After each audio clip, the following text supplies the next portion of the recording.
আসসালামু আলাইকুম, সবাইকে আমার চ্যানেলে স্বাগতম। আশা করি সবাই ভালো আছেন।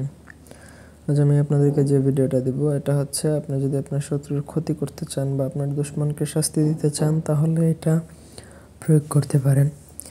তো ব্যক্তিগত যে কোনো প্রয়োজনে বা যে কোনো কাজের জন্য স্ক্রিনে দেওয়া নাম্বার আছে, সরাসরি ফোনে বা হোয়াটসঅ্যাপে যোগাযোগ করে যে কোনো কাজ করাতে পারবেন দেশে বা দেশের বাইরে থেকে।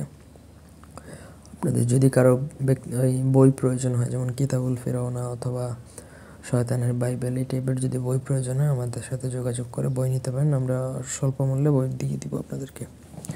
এই নকশাটা নেওয়া হয়েছে কিতাবুল ফিরাউনা 1230 নম্বর পৃষ্ঠা থেকে। এই বইতে অলমোস্ট 1400-র মতন পেজ আছে।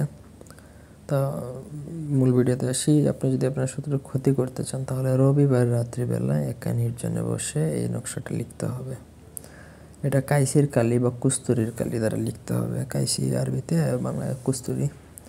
কস্তুরীর কালি দ্বারা ওয়ার্কা আবিতে অঙ্কন করতে হবে। আপনি ভোজপাতার মধ্যে কস্তুরীর কালি দ্বারা এই নকশাটা অঙ্কন করবেন। নিচে শত্রুর নাম, শত্রু মেয়ে হলে মাতার নাম, ছেলে হলে পিতার নাম লিখবেন। লেখা শেষে একটা মাদুলিতে ভরবেন। মাদুলিতে ভরে সেটা আপনাকে ওই দিন রাত্রিবেলায় শত্রুর বাড়িতে দাফন করতে হবে। যদি কোনো ক্ষেত্রে যদি আপনি দূরে থাকেন বা তার বাড়িতে দাফন করা পসিবল না হয় তাহলে আপনাকে উলঙ্গ অবস্থায় শ্মশানে যেয়ে দাফন করে আসতে হবে। শ্মশানে গেলে উলঙ্গ অবস্থায় যেতে হবে, শরীরে একটা সুতো থাকলেও চলবে না। শরীর বন্ধের জন্য আপনি বড় জোর মন্ত্র পড়ে শরীর বন্ধ করতে পারেন বা আপনি দোয়া কালাম পড়ে শরীর বন্ধ করে তারপরে শ্মশানে যেতে পারেন, বাট কোনো তাবিজ শরীরে কিছুই থাকতে পারবে না।